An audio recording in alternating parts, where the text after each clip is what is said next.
G'day everyone and welcome back to this Share Cafe Hidden Gems webinar. Now, before we kick off, we've got three exciting companies today. Before we kick off, something of note this week and something you're going to see probably a little bit more of is the emergence of some of these global online brokers who are coming to Australia with some big budgets to take on the likes of Self-Wealth and Superhero and Stake. And these offshore players we're talking about are the NASDAQ-listed Tiger Broking and the Chinese-based Futu. Now, all these offshore online brokers essentially offer global equities and Australian execution, and they make their money from the FX conversion, not so much the brokerage. But their technology is incredible. The Tiger platform, for example, looks like a Bloomberg terminal and services around 7 million investors globally and has that rare ability to offer kind of cheap brokerage or free brokerage with content and live data via an app. A massive 435,000 Australians joined the share market for the first time during COVID, and data from CommSec shows that 83% of these new investors in the market were first-timers or millennials or Gen Z. Now, that's a global trend, of course. So it appears that these offshore players are coming here as part of a global land grab, so to speak. They are more than just online brokers, though. They are tech companies looking to disrupt the incumbents like CommSec and are a lot more advanced than the online players currently in Australia. So watch out for these global online brokers that are coming to Australia in a big way very soon. Now, we're just about to make a start. Don't forget to ask questions. How do you ask questions? In the green box provided, please type in your questions there and we'll make sure we get to those questions. Okay, let's make a start.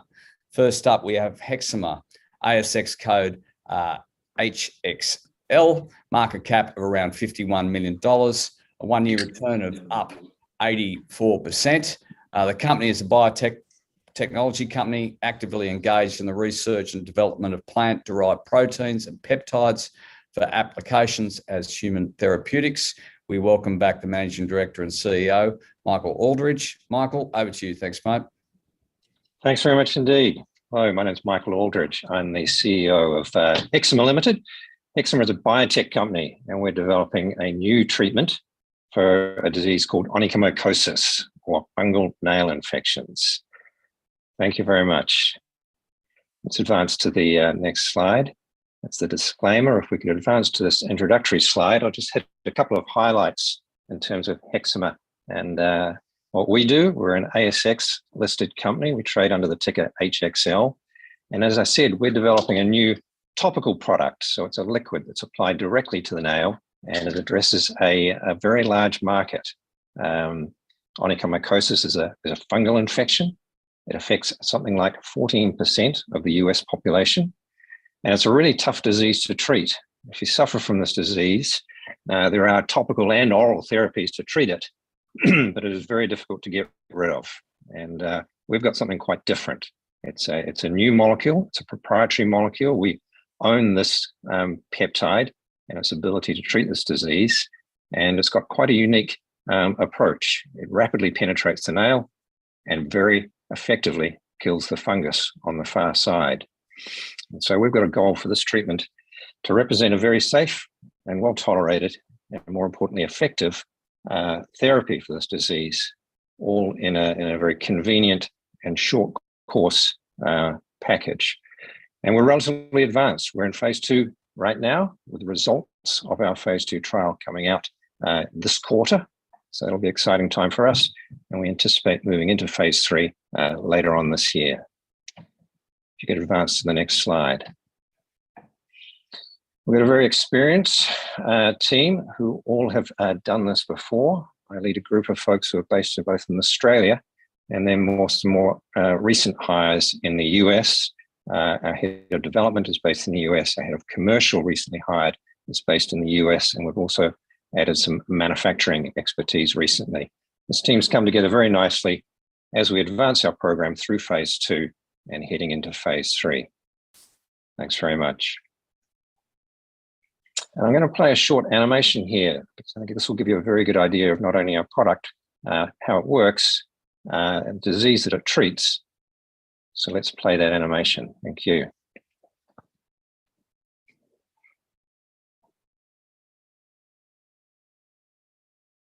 Onychomycosis is a common infectious disease of nails caused by fungi. Some patient groups, such as the elderly and diabetics, are particularly vulnerable to the disease.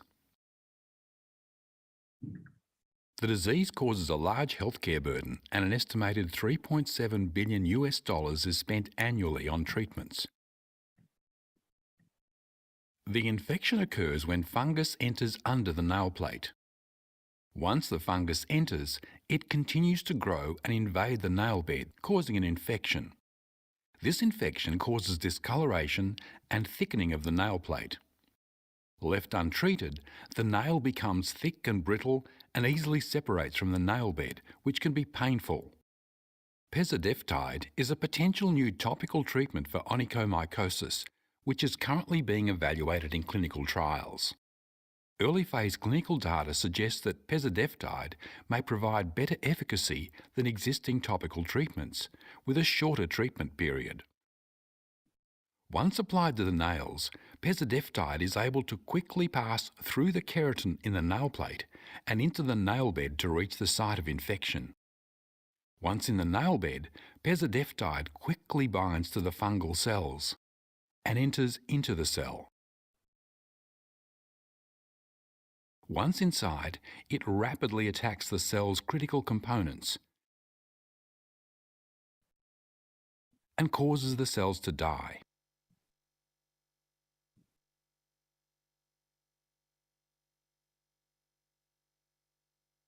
The appearance of the nail begins to improve in as little as 2 weeks. With the fungi in the nail bed now dead, the nail continues to grow clear over time. Pezadeftide is being developed by Hexima and has the potential to be a safe and effective topical treatment for onychomycosis with a convenient shorter course of therapy and rapid resolution of disease. Thanks very much. Well, I hope that gave you a good idea of, we can advance to the next slide. That gave you a good idea of the disease that we're treating and the way that our molecule works. It's a very common condition. This will be very familiar to you, particularly if you're in an elderly patient group where it tends to be more common. As I said, there are 2 approaches to treating this disease. There's either the topical treatments that are available right now, and there are the oral medications, pills that you can take. The challenges associated with each are that the topical treatments take a very long time, daily therapy for a full year, and suffer from quite modest efficacy. They only work in about 10 to 15% of the patients they treat. The oral medications are more effective, but suffer from some quite significant and serious adverse events. And so patients tend to prefer treating this disease with topical therapies. That's the preferred mode. But they are frustrated by the fact that they've got to put these topical drugs on daily for a full year, and then it often doesn't work. And so there's a very clear unmet medical need. Patients are frustrated by the fact that they can't resolve this infection effectively. Thank you very much. And so this is our solution. The molecule we call pezadeftide. It's a naturally occurring peptide, which has actually evolved over millennia to serve an antifungal role in plants. We've co-opted this capability for its use in human pharmaceuticals, and it's got some particular properties that make it a potentially extremely powerful pharmaceutical agent. It's very hydrophilic, it dissolves very rapidly, and this encourages its penetration across the nail. It's very stable, and it's very powerfully antifungal. And fortunately, when it comes to a pharmaceutical agent, it's very specific for the fungal cells. It only kills the fungus. It has a very safe profile, and it's not absorbed through the human skin. It does all of its activity right there underneath the nail. Thanks very much. And we make these claims based on some really quite powerful early stage clinical data that we have. And so this is a phase 1 study that I'm going to take you through, where we treated an escalating doses of our drug through 3 different cohorts, up to 2%. We treated patients for just 6 weeks, daily therapy for 6 weeks, and then demonstrating that the drug was very safe, we expanded in cohort 4 to a much larger group of patients. Again, 6 weeks of daily therapy, and we followed all patients out to week 12. Thanks very much. And on this slide, just documenting the safety that we saw here, this drug has documented a very attractive safety profile. No drug-related adverse events, no itching, redness in the treatment area. And very nicely, as I said, it's not absorbed through the skin. We cannot detect pasideftide in the bloodstream. It doesn't give rise to any systemic toxic events. Next slide, please. And from the efficacy perspective, while this was a very early and short study, we have some very powerful evidence of activity here. And so this first measure is what we call a mycological cure. It's an evaluation of the presence of fungus in the samples that we take from the end of nails at the end of the study. The purple bar is the vehicle. It's the formulation with no drug in it. The green bar is the formulation containing pasideftide. And two important things, you can see, A, there's a dramatic difference between the two. We're clearly getting very powerful activity in the drug formulation. And the drug formulation was able to drive a mycological cure of 69% of the nails that it treated in the larger expansion cohort.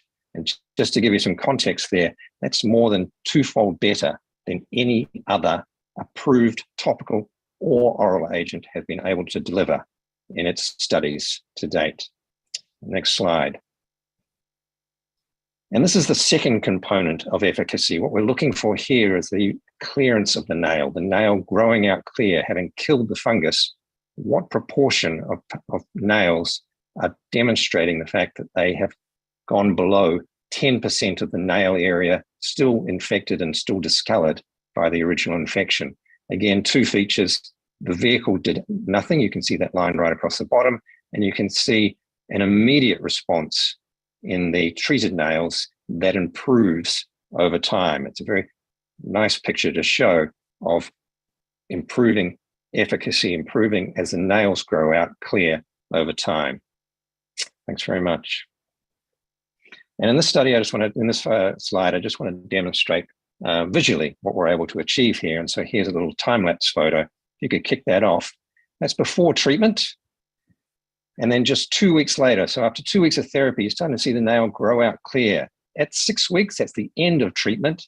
And then at 12 weeks, that's the end of study. You can see that the nail in this particular case has almost completely cleared. A very nice result for this disease. Next slide. And so what we think we have here is a drug which delivers on everything that this market opportunity is looking for. It appears to be a safe and well-tolerated medication with this very convenient, easy to apply and short course of therapy, delivering world-class clearance rates. And that, I think, is very powerful for this particular disease. Let's advance to the next slide. We're in the middle of a phase 2 clinical trial. We're looking at 3 different treatment arms: a short course, a long course, and then something that sits there in between, with a short course followed up by weekly pulses of drug. And everyone is being treated in one of those 3 treatment arms, and we are following patients all the way out to week 40. 117 patients have been enrolled. It's a multi-center study being run across New Zealand and Australia. And this is a study which we expect to report the results of in the second quarter of this year. Advance to the next slide, please. And just to give you some context of what we're looking for here, as I said, we're looking to report the results. This is a blinded study, so we do not know any results at this point in time, but it's a very important step towards phase 3. And what we're looking to achieve out of this study, if you looked at what we did in our phase 1 study, we had a very short course of therapy, just 6 weeks of daily dosing. We only followed patients out to 12 weeks, and it was only a single dosing approach. And we delivered some pretty impressive results, as you saw.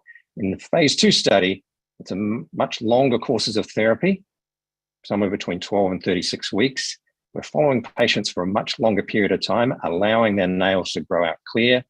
And we have 3 dosing approaches to see which is best: a short therapy, a long therapy, or something in between. In terms of what we would like to see coming out of this study that will really represent a platform for us to go to FDA and secure approval to get into phase 3 and validate the potential of this drug in a very sort of real sense, We want to see just as impressive mycological cures as we've documented to date. We'd love to see the nails growing out more healthy over a longer period of time. And of course, we'd like this study to drive our understanding of which is the best way for our drug to treat this disease, some sort of differential activity as between the three different treatment approaches that we've taken. Next slide, please. And so finally, just as a quick summary, it's a very large and poorly served market. There's a clear opportunity for something new and unique here. We have got a new molecule. It works very differently with a very strong patent protection around it. We've documented the safety here. We've always got more work to do there, but it's very clear that at this point in time, we've got a very safe medication that appears to have these very powerful attributes that make it a perfect candidate as a therapy here, being very convenient, easy to apply, topical therapy, driving what we think is going to be world-class efficacy. And with that, thank you very much. I'll hand it back to the host. Thank you, Michael. Quite a few questions here. Can you talk about the size of the market? Who's the kind of market leader now and kind of what's their market share? It's a very large market in terms of its occurrence. I said it affects something like 10 to 14% of the world's population. It's an enormous number of people. The primary market for this disease is obviously the US, where a lot of money is spent on treating the condition. And also, interesting enough, Japan. Japanese population's got a real interest in a more cosmetically attractive appearance of their nails. They take their shoes off when they go into restaurants, etc. And so those are the two largest markets in this world. The leading therapy is it's a topical product called Jublia in the US, or Clenophen in Japan. It had at a point in time a very successful run and drove revenue close to $350 million annually in the US. It's since been hampered by a lot of pricing and market access restrictions, which has restricted its success. But what is very clear, if you talk to anyone that's been active in the development of drugs in this space, everyone is looking for a better way to treat this disease. And if you can crack this nut, you've got something extraordinarily valuable. And you own some patents around the product? We own the molecule and its treatment of onychomycosis and some other diseases. And then we also have a sort of a ring fencing of patents that protect smart things that we've done to the formulation. And then also the fact that this product is a biologic gives us market exclusivity following approval in most markets. So it's a very strong multi-layered patent protection that we own globally. And understandably, I'm just going through the last quarter, you've spent a lot of money on R&D. Does that R&D spend come back to the company in those kind of innovation grants through the government? We do. The Australian government is extraordinarily supportive of research and development expenditure in the Australian market. And so we've benefited from that enormously. Something just north of 40% of what you spend on qualifying R&D comes back in the form of a cash rebate annually on our R&D filing. Excellent. And just probably in summary, what's the path to market? You've got to go phase 3, you've got to get approval. What's the path to market look like in a rough time frame?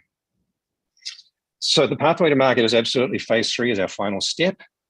Our primary target market is the US. With respect to the Japanese market, we would look to bring on a Japanese corporate to license the Japanese market. It's a separate and quite an insular market. We definitely need a Japanese partner there. And the phase 3 program is a 12-month study that we'd anticipate kicking off towards the end of this year. Run that study. We'll then make application to FDA for approval of the drug and looking to launch it thereafter. Great, Michael. Thanks for coming back on. That's all we have time for, and we'll follow with interest the story. Thank you very much indeed. Thank you. Okay, next up we have Cipherpoint, ASX code CPT, market cap of around $8 million, 1 year return of minus 30%. The company, through its subsidiaries, is a focused managed cybersecurity services business. We have with us their CEO, Ted Pretty. Ted, over to you. Thank you. Yeah, thank you, Tim. And before I go to the first slide, just a bit of background. Cipherpoint was previously a listed entity called Covada, which was in the software game. It actually produced software for securely storing information, particularly for government customers, and it had another product that operated for securing enterprises, particularly in their content management systems. Over the last 2 years, we've repurposed this listed entity to Cipherpoint, sold the software business, and now focused on what we call managed security services. But let me give you a quick overview of the business, and then hopefully in plain English and language, explain what we actually do. So next slide, please. So basically some basic corporate overview data, where the ticker is CPT. We're sitting with 2.6 million of cash as at March 31, the end of the quarter. Our financial year is actually March 31 end financial year. So we're an ASX listed managed cybersecurity services company. So what does that mean? It basically means that customers, business and government customers, connect their IT platforms to our security operations center, and with tools that we've built in that center, we monitor effectively traffic and activity within their IT network, both inside the organization, but also outside the organization. In other words, people that are trying to breach the firewalls to get inside an organization and perhaps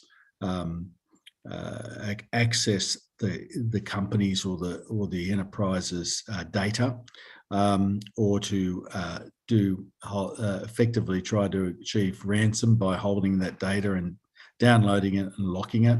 And so all of the sorts of things you see in the newspaper that happen where identities are stolen, someone accesses a system, commits some fraud, someone accesses a system and locks up the customer data of a business and so on. These are the sorts of things we actively monitor. So imagine it being like a physical security system where people are entering the building. This is a monitoring service that effectively sees people electronically performing activities which are unauthorized, trying to get in, knocking on your virtual door.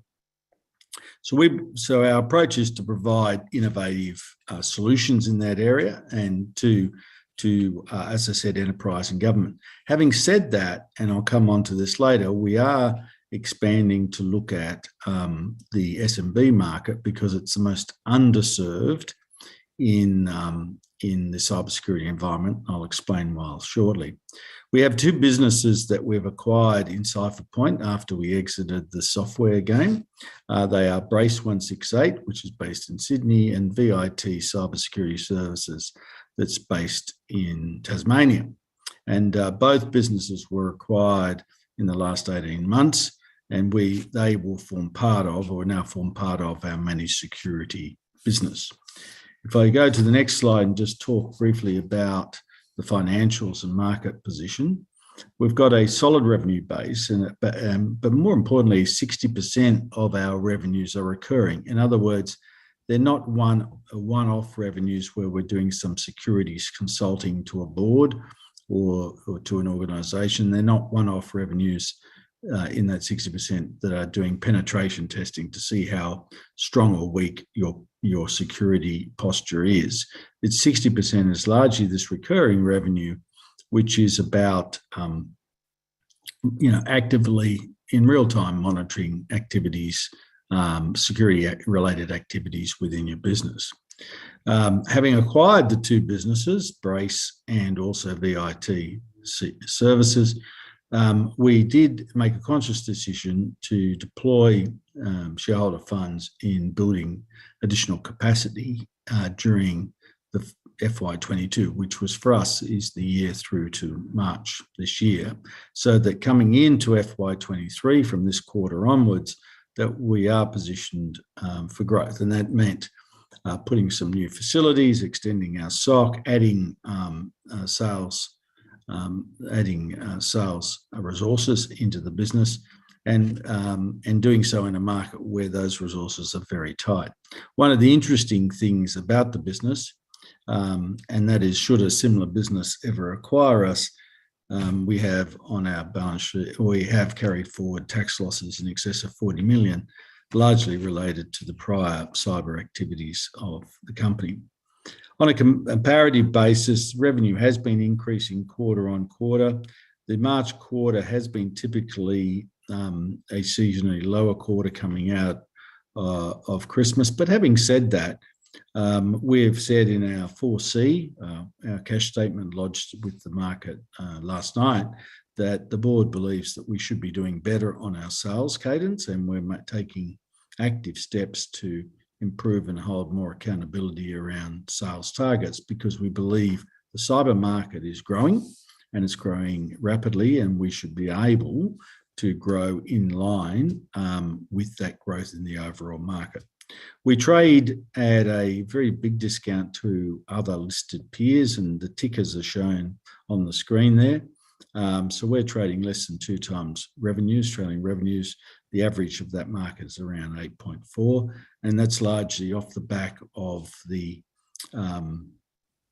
sentiment around cybersecurity activity. Our Q4 results, we had record customer receipts. The revenues weren't as high as we'd like them to be, but the customer receipts were strong, and largely that's because a lot of our customers, particularly some of the government agencies, pay us 12 months in advance. So from a customer receipt perspective, we don't have any debt. We have cash at bank, and we're able to bill a number of our customers upfront or on a monthly basis.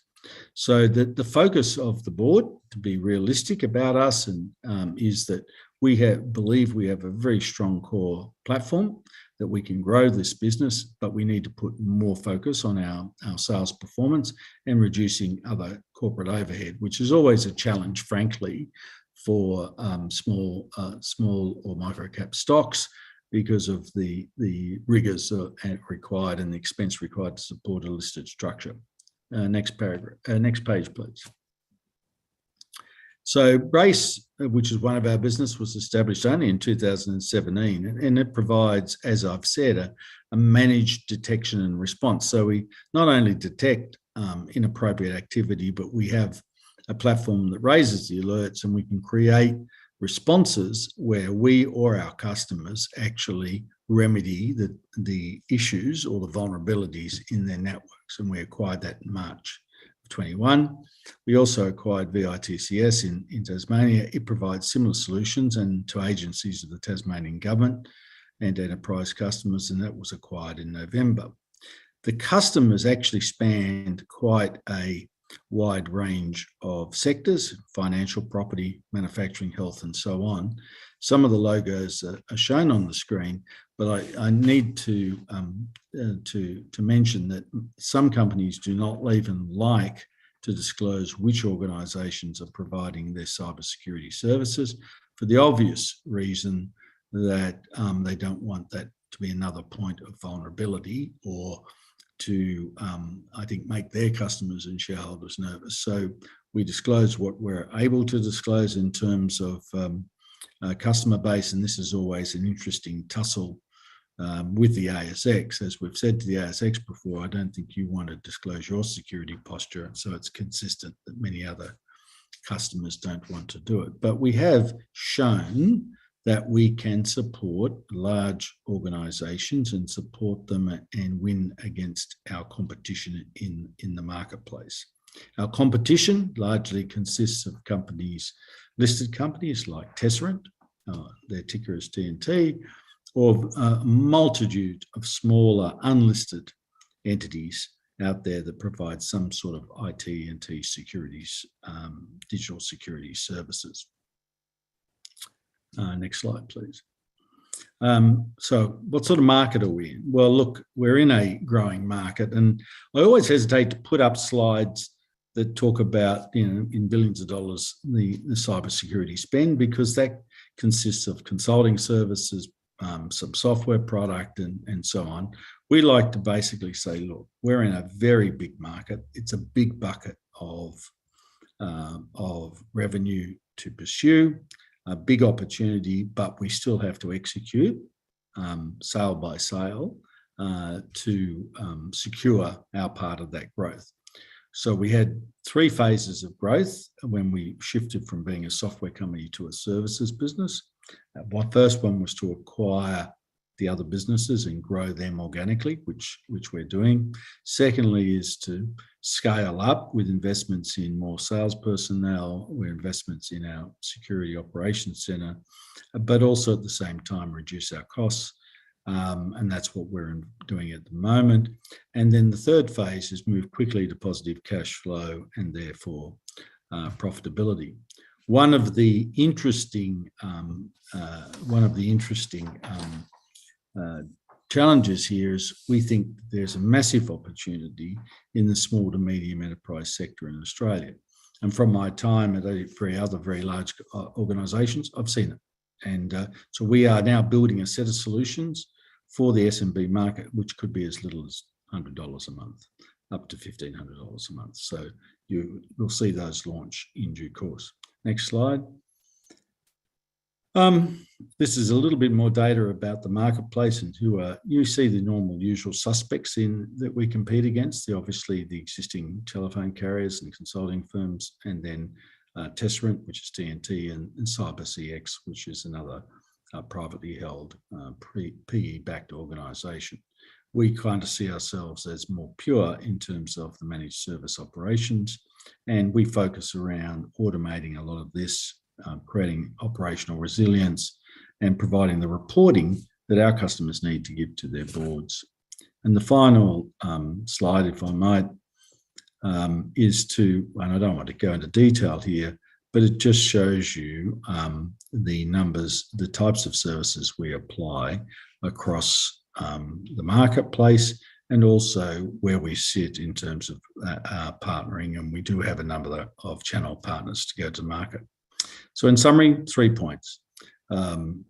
Business has been repurposed. It is intensely focused on security managed services, recurring revenue, and also growing from a relatively small base. Thanks, Tim. I think that's the presentation for me, and I'm happy to take questions. Thanks, Ted. I don't think there's a consumer in the world that hasn't seen some sort of cyber threat of one form or another, particularly most recently. You spoke about the SMEs, I believe. Can you talk about who this ideal client is for you? Well, I think it's traditionally been governments and larger corporations, but there's never a day goes by when you're not getting stories of the local real estate agent or which has had their tenancy data stolen and can't issue the reports to the landlords, or the local any form of small business that's had the computers locked up and can't access their accounting data or customer data. This happens all the time. The challenge for those organisations is they don't have IT departments. They don't have anything else. They actually they need to be able to subscribe to a service that eliminates, frankly, say 80% of the major threats. And depending on the size of those organisations, our estimate is that in addition to the bigger money that enterprises can spend, you could probably start between $100 a month for providing basic protection, so that we reduce their threat profile or the threat landscape for them, up to say $1,500 a month for a medium enterprise. Now, if we can nail that, and that's the bulk of Australian business, by the way. So in Australia, you've got basically 100 large companies that matter, followed by about 3,500 medium enterprises. And then the rest is 1.2 million small businesses. And everybody tries to target the top end. And we've got clients in that end. But the real replicable service where you can onboard people automatically and you could automate the process is around the SME market. That's what we're after. And what's the sales process look like in regards to those smaller SMEs? The product has to be largely digital marketing, right? And online onboarding, right? We don't need to train them because we're when we're seeking to be effectively the outsourced IT and security provider. We just effectively connect their platforms to ours, and then we provide them advice when we see the activity coming in and help them repair any holes, as it were. And, you know, typically, even simple things that start to create vulnerabilities are password protection, not taking old employees off the system, not having basic security software installed in their environments. These are all the issues that we can do, but we want to automate that. And when we do that, the onboarding process and the sales process could be digital lead generation, automated onboarding, log your credit card into the system and do it that way. If you're doing it in the enterprise and government market, the sales cycle could be 6 to 9 months. And so you just have a smaller specialist team that focuses on that. So we have taken the view as we've acquired this platform that the best thing we can do now is use our platform to attack the bigger market that's at risk, which is the small to medium enterprise market in Australia. And there's a question, I think I read this. Is there some government funding in the industry at present? Yeah, so the government funding is pretty interesting. The federal government has announced incredible amount, billions of dollars of funding into their own agencies, particularly the security agencies, Australia's Signals Directorate and so on. But they've also announced around $780 million, I think it was, into supporting organisations that can increase the security posture of businesses in Australia. And certainly the incentives there is the government, part of that is the government is paying for training in security issues. So we do some of that today where we've been approached by RTOs or registered training organisations to provide more of that activity in the cyberspace. And so that's certainly something that, following the government's announcement, we've got to turn our attention to.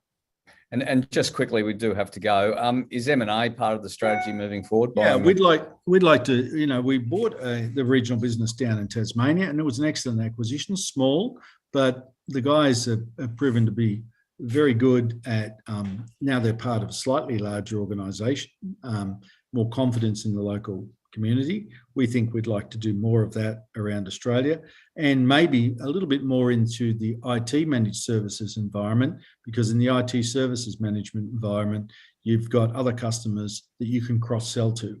And so one of our partners, for example, Excite IT, has a business roughly the same size as us, and we're cross-selling into each other's markets, which is very helpful. Great, Ted. Good story in a big industry. So good luck out there, and we'll touch base again in the next 6 months or so. And thank you for your time.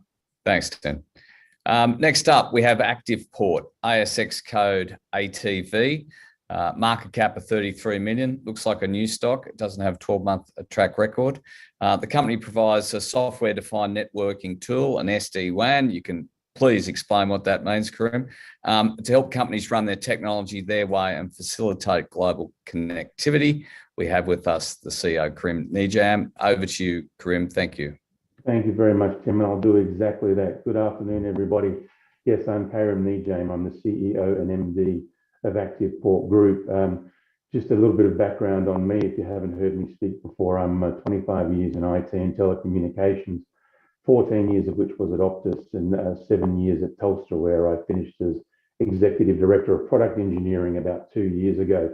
And in that role, my part of the organisation built all of Telstra's products for all segments across all technologies.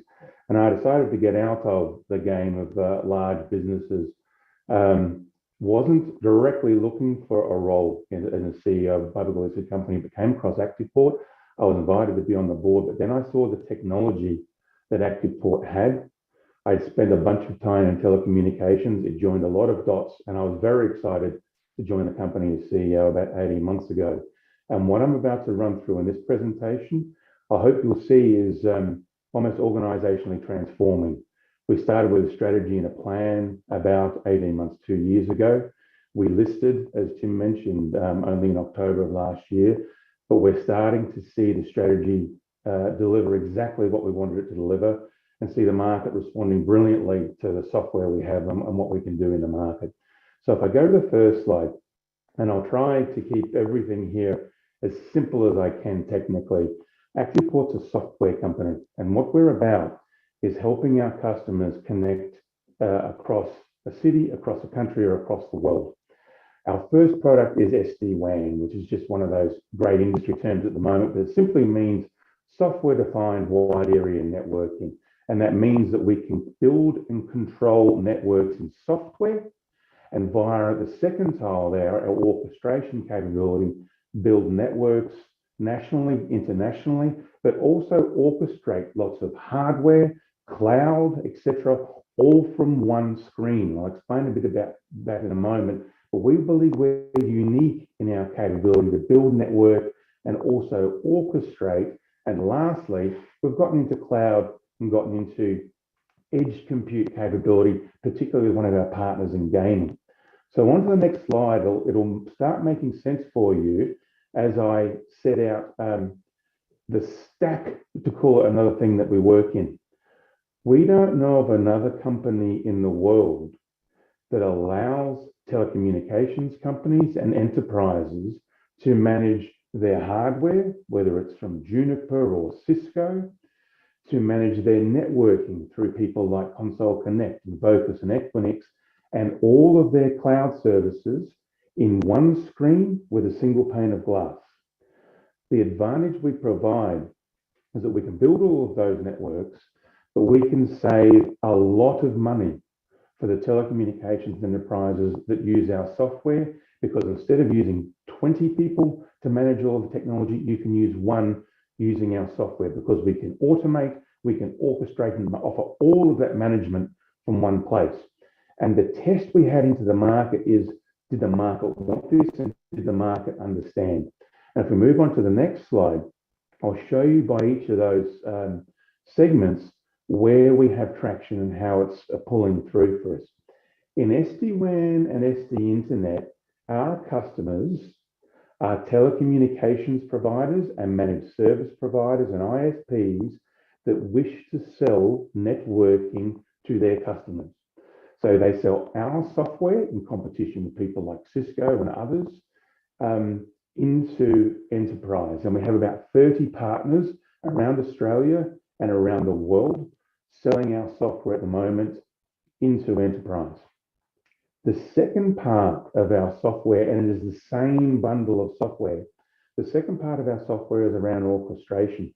And this is the area where we have the most traction, the most interest, and it is around driving that digital transformation and cloud adoption. So we have a customer at the moment, by way of example, in India.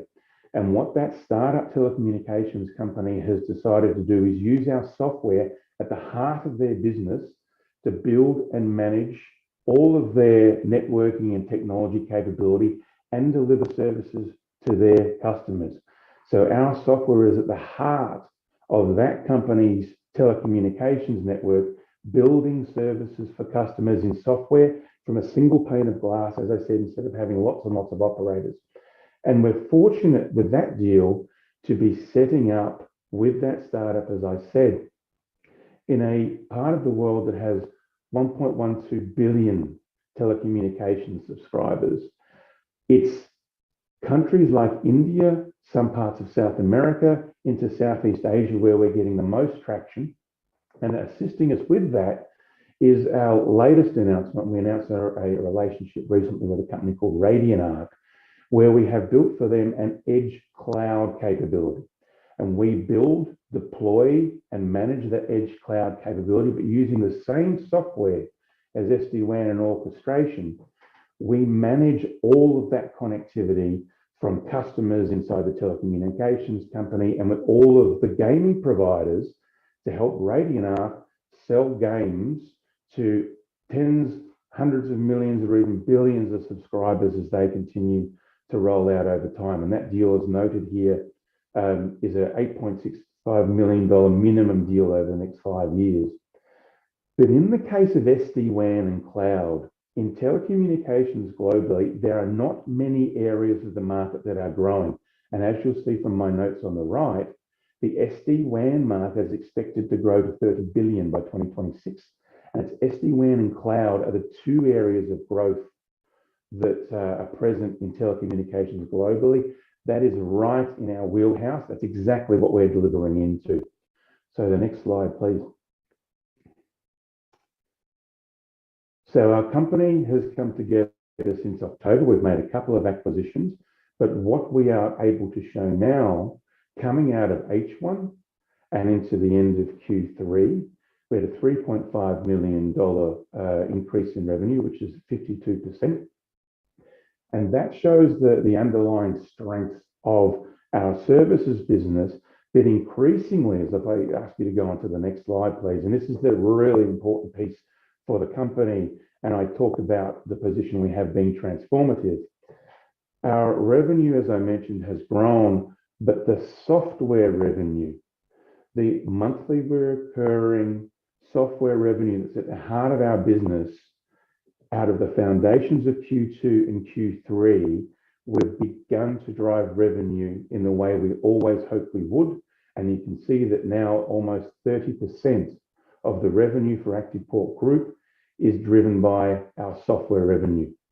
What we can also see from our numbers in our recently released 4C is that the gross profit in that revenue has risen from 32% to 62% Q2 and Q3 on the back of that software revenue. Our software revenue is very, very high margin, and it's a margin play for us, or a play for us through those telecommunications providers, where we've written the software once and now we can monetize that software. You can see here from Q2 to Q3 that software revenue has turned on, and now we're heading in the trajectory we've been promising the market we'd be heading into out of those foundational quarters I was talking about. What that all means, onto the next slide, is we spent $2.4 million running the company in Q3, but because of that revenue turn on in software, which we have been promising the market since October, we have line of sight now to going along for the next couple of quarters with a very minimal net cash usage. So one thing for everybody, these numbers are indicative only. They are the projection we have for the company at present. But with the Radianart contract we have signed, with the Indian telco contract in the process of signing, with several other large software contracts we're in the process of signing, and a number of our customers, both in Australia and into Southeast Asia, the sales cycle is complete. The delivery cycle is completing. We now have the revenue uptake in our software, and we can see, as per this slide, that cash contribution means that our cash burn will slow for the next few quarters, and we'll start building cash as a company post that time. So again, it's highly valuable for us around that software revenue, and it's making a significant contribution to the company's bottom line in cash. So as we head on to the next slide, I'll set out a couple of things for you. What we're driving at next is the Q4 and beyond is the big end of town is most attracted to our software because of the efficiency it can provide, because of the utility it can provide. And instead of taking days or weeks to build a network globally, we can do it for you in our software in seconds or minutes. So we have an increased sales focus in SD-WAN and orchestration into global telecommunications, building on the success of Q3. We also have a future in enterprise networking. So the bigger end of town customers using our software to build networks internationally, nationally, and incorporating cloud via our via our managed service, ISP and telecommunications partners. We will launch a new product called Global Edge. And this product is all around a portal that will allow a customer to go on and say, I'd like to be operating out of Tokyo, London, Dallas. We will automatically build a network for them, and if they wish to, incorporate cloud into that. So it's a point and click, very quick to cash for us from the point of order. And lastly, a focus for us with our important partner, Radian, is to take the pipeline of 11 telecommunications companies that we are delivering into. We have a sales order pipeline of 36 of those now. So delivering into Radian is key for us as well to deliver that $8.65 million and hopefully exceed it. So into the next slide. What does all of this mean for an investor? We now can demonstrate from our most recent ASX submission that we're moving to a larger percentage of our revenue coming from that highly profitable monthly reoccurring software that, as I've said, we've been promising the market since we listed. We have a product which is highly innovative. I like using the term unique, but what that software does, and in our conversations with Gartner, they have asked us, well, you a networking company, an orchestration company, a cloud company, we need to put you in a box. Well, we don't fit in that box because we're joining the dots across networking and orchestration and cloud management, automated in software, which we believe is attractive and innovative internationally. And the market has given us a very strong positive response, and the amount of interest our software is driving is increasing. Our positive outlook is now backed by numbers. It's very nice to be the CEO of a publicly listed company, having gone through a raise, having gone through a listing, where you're making a lot of promises, you're making a lot of guarantees based on where you believe the software can drive our revenue to. We can now back that out in numbers, and we can start showing, as per my earlier slide, that we're now driving towards a much stronger position in cash and a much lower net cash burn, and heading for that cash flow positive territory. We also have a number of new products coming down the pipeline, and I've been fortunate enough to surround myself with a very strong management and leadership team. So the strategy is working, the strategy is in place. It's all about execution now, and that's our focus Q4 this financial year and beyond. So Tim, that's about as quickly as I can explain ActivePort. And please, any questions for everybody?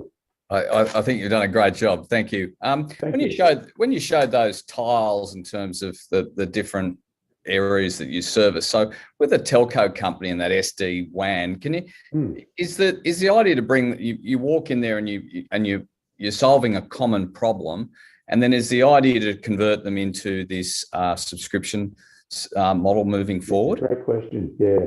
So the way that our software is sold, or the way that the SD-WAN component is sold, is companies like Telstra and Optus and others over the years have sold big fat pipes to companies for links. The internet connectivity is now so consistent and fast that it's possible to build networks over the internet, manage that in software very quickly with high bandwidth. So the first thing our software does is it will manage the old and manage the new for you. But you're quite right. Companies are moving away from, at the rate of around about 73% per annum, away from those old big fat pipes to SD-WAN because it's flexible. And so the idea is you buy an SD-WAN service, you connect all of your offices, you throw away all of that expensive set links, and that for us becomes a monthly recurring revenue per port for SD-WAN. So what we start seeing from that foundation I was talking about is the software goes into one of our customers and then begins to grow and grow and grow, and that just becomes a high profit software revenue for us, monthly recurring, yes. And do you have software subscriptions outside of the telcos servicing different clients for different needs? Yeah, so we have telecommunications is our primary area of focus, and telecommunications companies can use our software themselves internally or sell it to their enterprises. Our software is extremely flexible, and I mentioned before, talking about cloud and Radian, we didn't build new software to go into cloud from networking. We used the same software and adapted it slightly to do cloud stuff. Because, and it's a difficult concept for those who haven't spent years in technology, having one place to manage all of the complexity in technology and cloud and networking is hugely valuable. So wherever a company needs to simplify, automate, that's where we're getting attraction to our orchestration capability, and add in the networking bit as well, and you've got an entire solution. And what's the sales process look like for these global telcos? I mean, I can't get through to Telstra at the best of times. It must take some time. So that's a really good point. When traditionally, what used to happen is exactly what you just said. If you had Tim McGowan Inc., and you had an office in Tokyo and Sydney and Dallas, you would need to call Telstra, and they would need to call telco in Japan, and then you'd need to call a telecommunications company in the US, and they'd all put you on hold, and weeks later, you might get one link.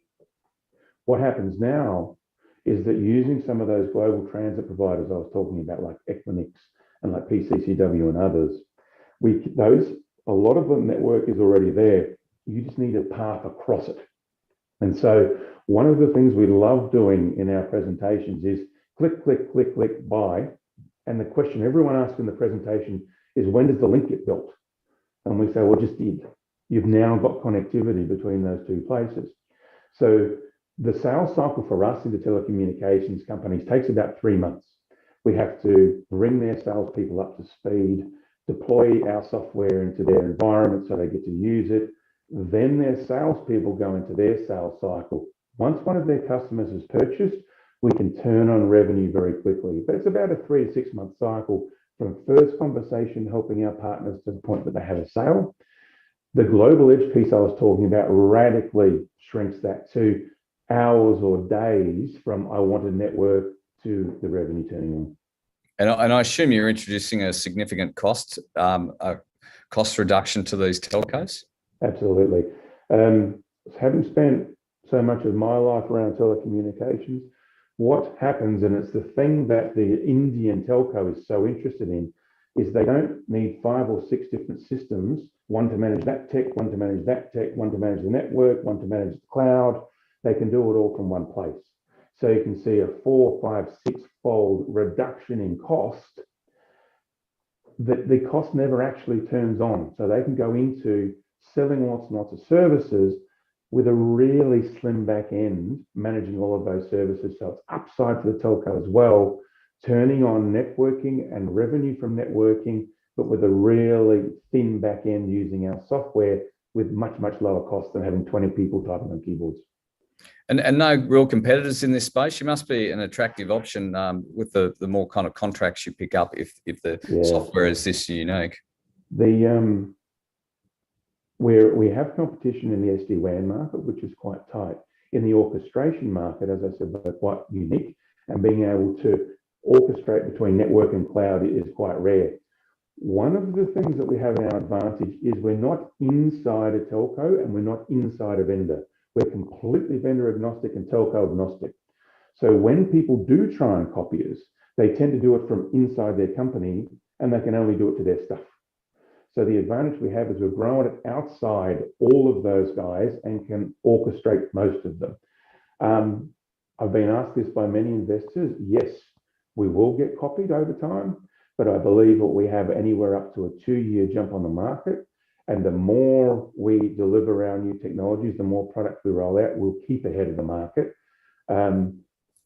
It's flattering when people start copying you. We'll see if that starts happening, but we've got the market to ourselves in this breadth, we believe, globally at the moment. Great. That's all we have time for, Karim. Really interesting story, and we will follow up again later in the year. Thank you, Tim. Thank you, Thanks everyone. for your time. Have a nice weekend. That's all we have time for, everyone. Have a nice weekend, and we'll see you all again next week.